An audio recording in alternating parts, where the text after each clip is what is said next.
Ito po ay despite the fact po na meron po tayong naging insidente nga po ng pamamaslang nung nakaraang 2 araw dyan sa bayan ng Lalo, and ang napakaganda rito, Bombo Ruby, at sa atin pong mga kababayan na nakatutok ngayon dito sa programa nga po ng Bombo Radio Tugigaraw, meron na po tayong update patungkol nga po dito sa nangyaring shooting incident dyan sa bayan ng Lalo. At kahapon nga po ay dalawa sa suspect po natin dyan sa insidente na yan ay nahuli through hot pursuit nga po na ikinandak ng mga pinagsanib na puwersa po ng Philippine National Police, at talaga naman pong talagang nagtulong-tulong po yung mga iba't ibang unit na kung saan pinangunahan nga po ng Regional Intelligence Division 2 or RID2 dyan sa regional headquarters na pinangunahan mismo ni Police Lieutenant Colonel Bicon Abellera, at ganun na din po kasama po ang atin pong Provincial Intelligence Unit dito nga po sa Cagayan Police Provincial Cagayan Police Provincial Office, na pinangunahan po mismo ng atin pong Chief ng Intelligence Unit dito po sa Cagayan PPO, in the person po ni Police Lieutenant Colonel Noriel Yu Lacangan, at kasama na din po dyan ang atin pong mga kasamahan sa 2nd Provincial Mobile Force Company. Nandyan din po ang atin pong mga taga-regional Mobile Force Battalion 2, at nandyan din po yung atin pong RIU PIT North, Cagayan Eastern Mars PST, na kung saan ay pinangunahan po ni Police Captain Joseph Pica. Nandyan din po kahapon ang Lalo Police Station sa pangunguna po ng atin pong hepe na si Police ng atin pong deputy na si Police Captain Gilbert Columna, and ng atin pong hepe diyan po sa bayan ng Bugay, diyan po sa bayan ng Bugay na si Police Major Marlo del Castillo. Yan, at ito pong mga iba't ibang unit po ng PNP ay nagsanib puwersa para nga po magkandak ng hot pursuit na it led nga po sa pagkakahuli nitong dalawang suspect, at nasa custody na nga po ng Bugay Police Station itong dalawang suspect po na nahuli. At yan ang sa kanilang pagkahuli, Bombo Ruby, para po sa kaalaman po ng ating pong mga kababayan, and of course para mabigyan na din po ng update yung maraming tanong at haka-haka dyan sa social media, lalong-lalo na po yung kapamilya ng atin pong mga pumanaw na kapatid nga po ayan, during the operation Bombo Ruby ay na-recover nga po sa kanila yung sa kanilang possession at sa kanilang custody itong mga iba't ibang klase ng baril at mga bala, at nakuha nga po sa kanilang possession ang isang unit ng G3 9mm Taurus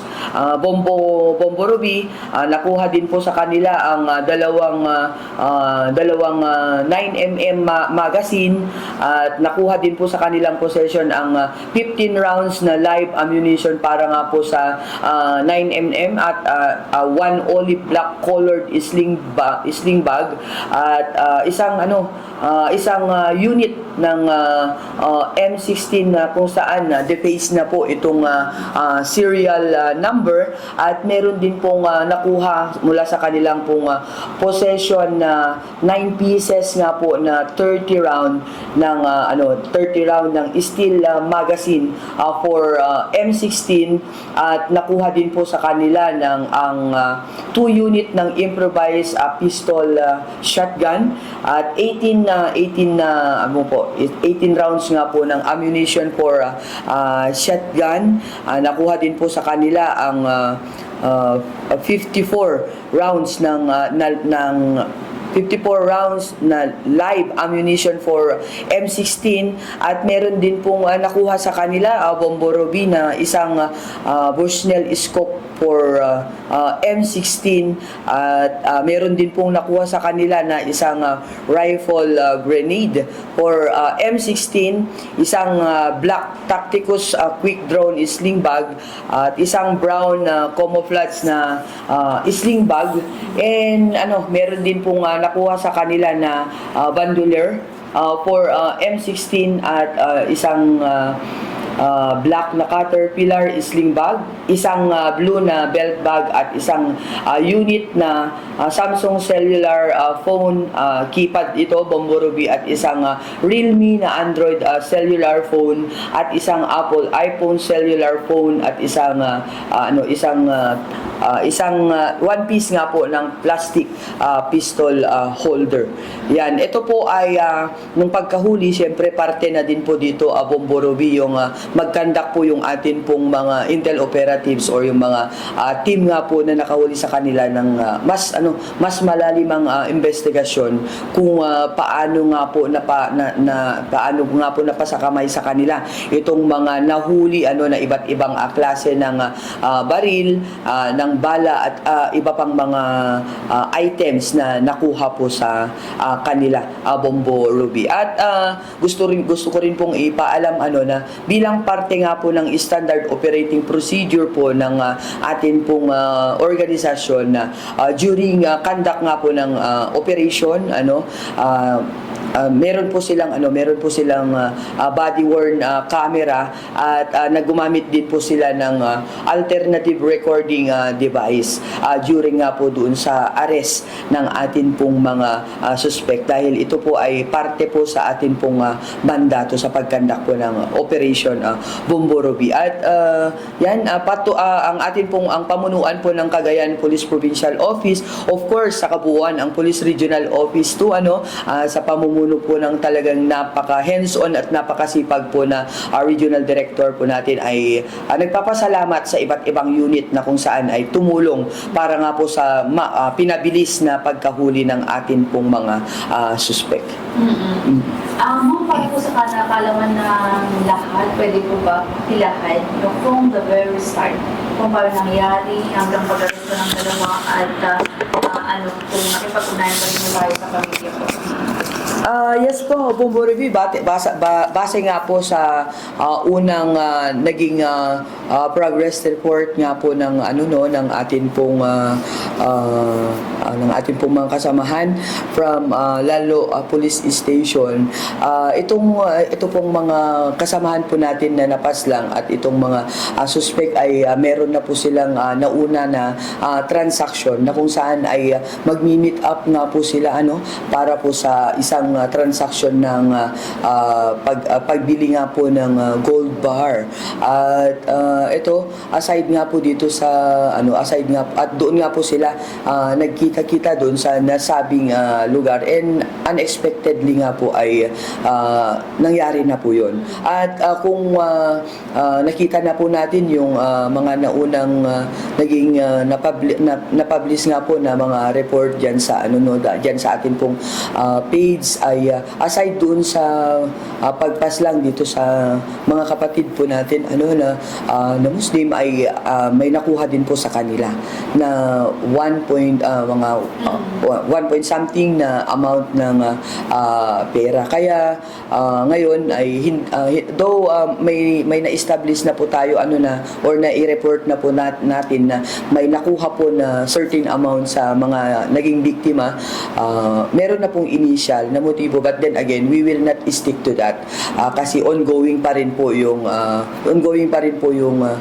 mga investigation, mas malalim po na investigation dahil po dito sa nangyari na ito, Bombo Ruby. Initial motives po ma'am na nakikita mo natin as of now? Base nga po sa naunang report nga po na ibinigay po ng Lalo Police Station, kagaya nga po ng nasabi ko po kanina, ay may may nakuha po na pera mula sa biktima. So meron na po tayong initial na meron pong motibo na pagnanakaw na may karahasan sa atin pong mga naging biktima. But then again, sabi ko nga, we will not stick to that. So ang atin pong mga kapulisan, particularly nga po ang Lalo Police Station, katuwang po yung atin pong mga intel operatives and other unit ng Cagayan Police Provincial Office ay tumutulong pa rin po para po sa tuloy-tuloy na pagkandak nga po ng mas malalim po na investigasyon. Ma'am, base dun sa mga pictures na naibigay at naipost rin, bakit doon ba nangyari, doon sa kalsada, at bakit yung isa is nasa bukid? Paano po sila pinatay? According nga po doon sa report nga po ng Lalo Police Station at doon na rin po sa lumitaw nga po na witness, mga witnesses doon sa kung saan pumunta po sila mismo doon sa Lalo Police Station. Hindi po doon yung eksakto na place kung saan ay pinas lang yung tatlong biktima. Pero accordingly as doon po itinapon yung mga biktima, mga katawan po ng mga biktima. So, iniwan doon Yes sa roadway? It's good, yes po, Bombo Ruby. It's good na talaga namang sabi ko nga na siguro it's God's will po na may nataon po na may nataon po na may mga kasamahan po sila na nakasunod din po at doon po nakita nga po yung pagtapon at doon nga po nakita yung mga pumaslang. So ma'am, base doon sa investigation and from report Lalo Police Station, how long po kaya, what time nangyari, then what time po natagpuan po? Ito po ay hindi po natin matukoy yung eksakto kung ilang oras yung from the time nga po na nabantay at na-discover nga po yung mga but then again on that same date nga po Bombo Ruby, kagaya ng naunang nasabi ko ay meron po silang transaction that day po. Na kung saan ay kaya naman po yung grupo ng mga napaslang yung tatlo at meron pa po silang mga kasama kasi nga po hindi po sila kasya doon sa sasakyan kaya meron din pong sumunod din po sa kanila na sasakyan for that transaction. So, okay. Anong tama ang natamo ng mga biktima po, ma'am? So far, Bombo Ruby, hindi ko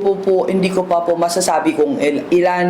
yung eksaktong tama ng baril dito nga po sa tatlong naging biktima dahil wala pa po tayong hawak-hawak na report coming from our SOCO. But then again, kagaya po ng sinabi ko po kanina, since tuloy-tuloy pa rin po itong investigasyon dito nga po sa nangyaring insidente dyan sa bayan ng Lalo, we will give you updates patungkol po dito once po na makumpleto na po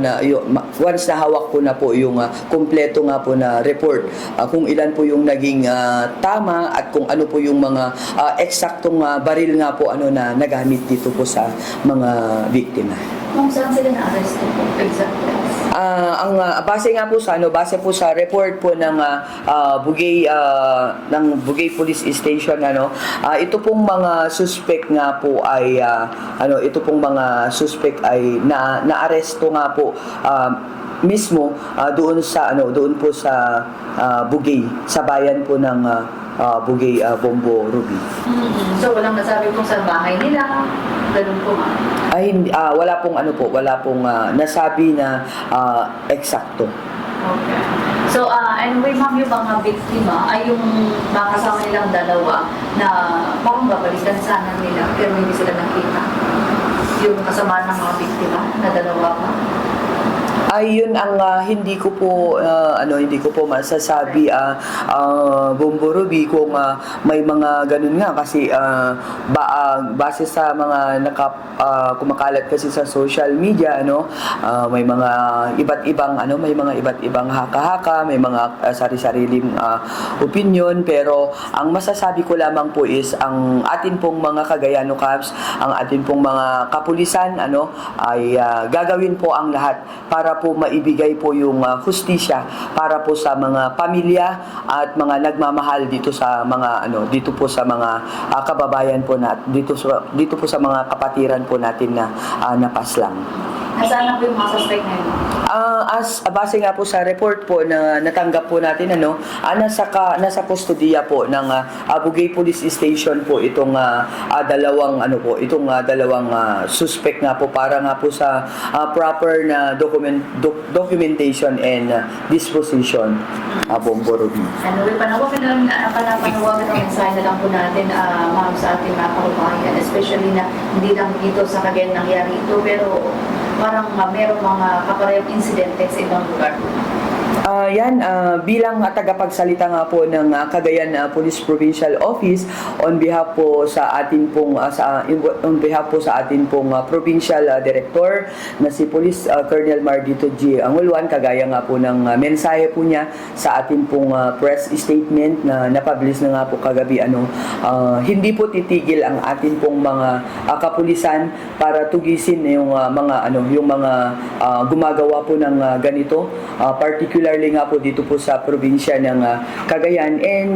ang atin pong mensahe para po sa Ma'am Ruby, sa pamilya po ng mga kapatiran po natin na napaslang,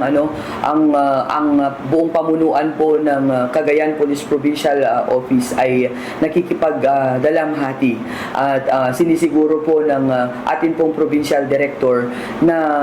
na mabibigyan po ng hustisya po yung pamilya at sa lahat po ng nagmamahal sa kanila, at sisiguraduhin po na mahuhuli po lahat yung mga suspect na involved po dito. And sa lahat po ng atin pong mga kababayan, hindi lamang po dito po sa Cagayan, Bombo Ruby, kundi sa lahat po ng atin pong mga kababayan na nakikinig ngayon, hinihingi po namin na makipagtulungan po tayo. Makipagtulungan po tayo dahil naniniwala po kami, Bombo Ruby, na hindi po kakayanin ng PNP alone ang lahat po ng mga responsibilidad, pero sa abot ng amin pong makakaya, gagawin po natin lahat, pero mas mapabilis po ang pagbigay po ng hustisya kung ang atin pong mga kababayan ay hand in hand magtutulungan po para po mai-report agad at mahuli po kaagad yung mga perpetrator sa mga insidente po na ganito. And finally, nagpapasalamat nga po ang pamunuan po ng Cagayan Police Provincial Office, Bombo Ruby, sa pakikipagtulungan po ng atin pong mga iba't ibang unit, and of course sa mga sa atin pong mga naging witness, dahil sila po talaga yung naging susi para nga po matukoy at maaresto kaagad itong mga suspect po dito po sa pagpaslang na nangyari nga po dyan sa bayan ng Lalo. And finally, gusto rin po nating magpasalamat sa pamahalaan po sa provincial government, dahil talagang kung makikita po natin, Bombo Ruby, ay nakikipagtulungan rin po sila. And of course, sa pamunuan po ng Police Regional Office 2, sa atin pong Regional Director, Sir, maraming salamat. And of course, sa atin pong Provincial Director na talagang halos walang tulog, walang pahinga, dahil mismong ang atin pong Provincial Director ay nandoon po sa area para subaybayan nga po ang operation or ang hot pursuit na isinagawa nga po ng Cagayan Police Provincial Office, ng regional headquarters, and of course sa iba't ibang unit. Yun lamang po, Bombo Ruby, in case po na may mga makita po kayo na ganito na insidente, huwag po kayong mag-atubili na lumapit sa pinakamalapit po na unit ng PNP sa inyong pong mga lugar, or tumawag po sa mga hotline po ng atin pong mga police station, or pwede lamang po kayong mag-message dito po sa page ng Cagayan Police Provincial Office para po mabigyan po kaagad ng action ang inyo pong mga report. Yun lamang po, Bombo Ruby, at maraming salamat po sa mga iba't ibang kaibigan natin from the media, dahil napakalaking tulong po na nandyan po kayo para po makapagbigay at makapag-abot po kaagad tayo ng agarang impormasyon sa atin pong mga kababayan. Muli po, maraming salamat at isang mapagpalang araw po sa ating pong lahat.